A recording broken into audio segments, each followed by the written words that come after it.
Good morning. I'm Maria Dijkema, a licensed mental health counselor here at the Wellness Center, and would like to share with you some ideas, some tips that probably you already know and you're utilizing, but it's just nevertheless good for us to review and remind each other of what is helping us to get through this difficult time.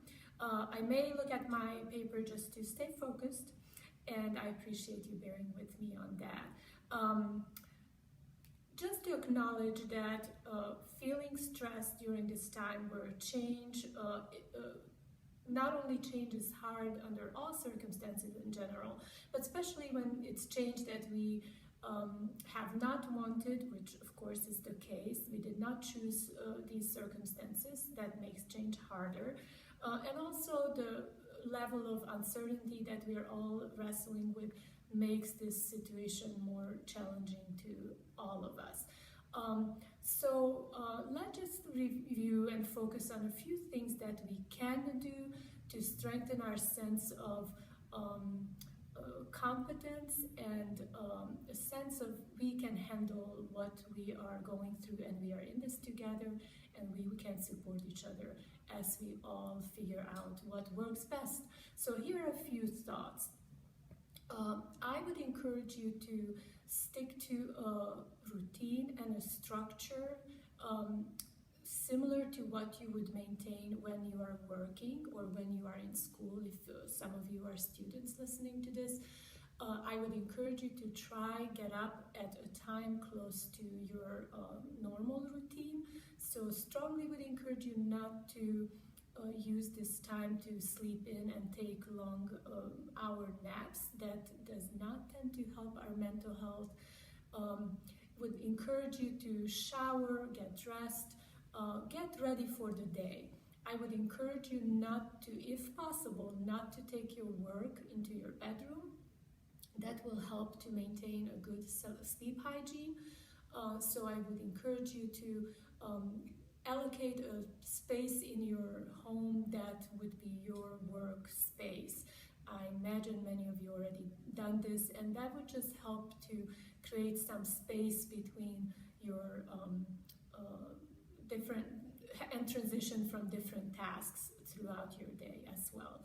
Now, I would encourage you to remember to have a flexible attitude, as you may have a plan and notice that, things have changed. Something may not take quite as long to complete as you initially estimated.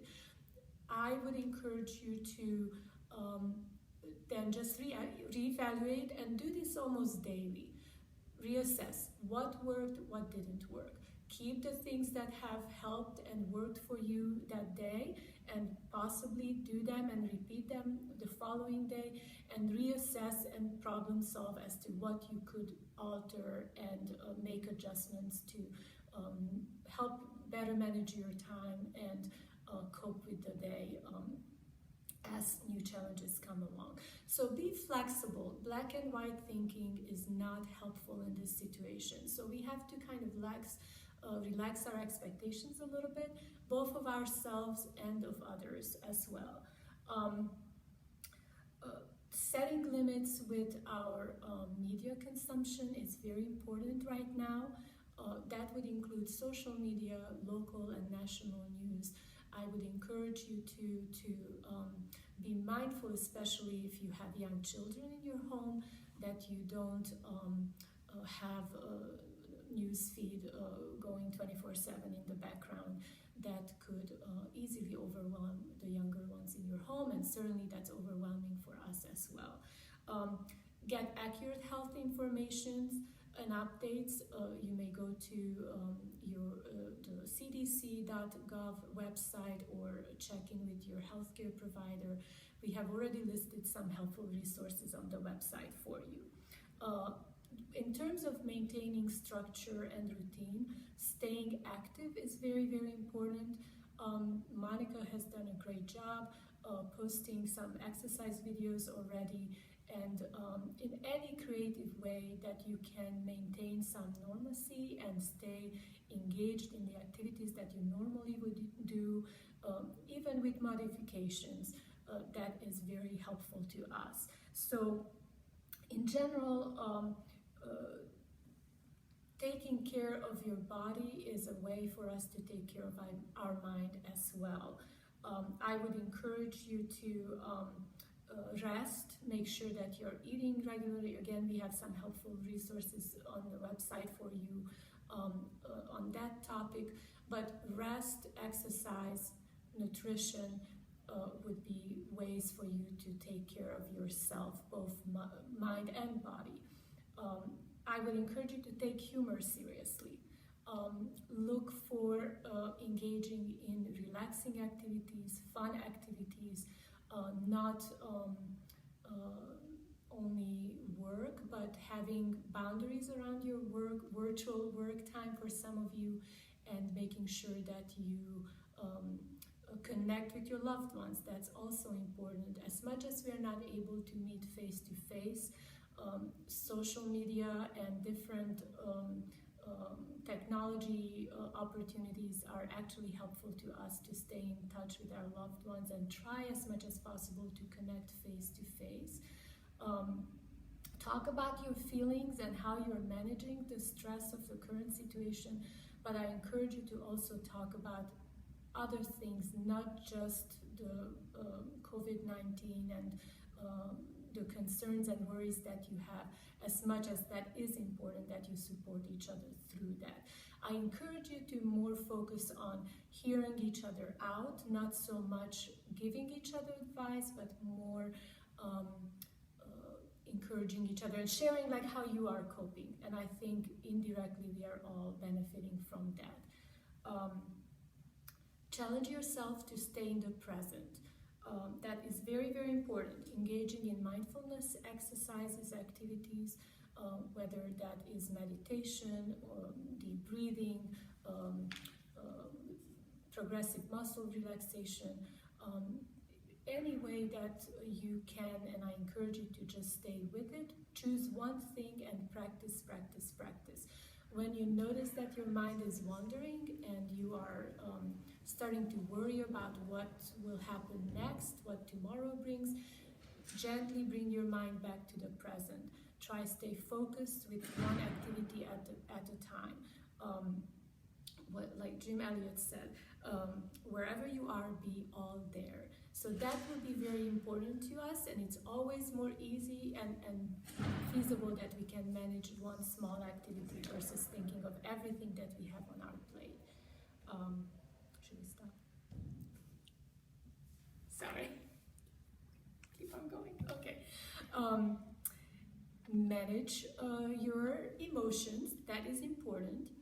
Welcoming feelings, good and bad, and unpleasant, rather, I should say.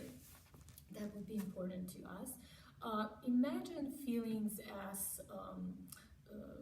visitors. They let them come and let them go. Try not to hold on and attach to any one emotion. Certainly, we can mindfully engage in activities that can bring about pleasant emotions, or we can engage in action opposite to emotion if our emotions are too intense. Try limit the shoulds, both with ourselves and with others. So again, since we don't quite know what to expect, it's important that we are trying to relax our standards and be more understanding both with ourselves and with others. Let me think what else I'm thinking here. Again, with thoughts, our thoughts are very important. We all struggle with some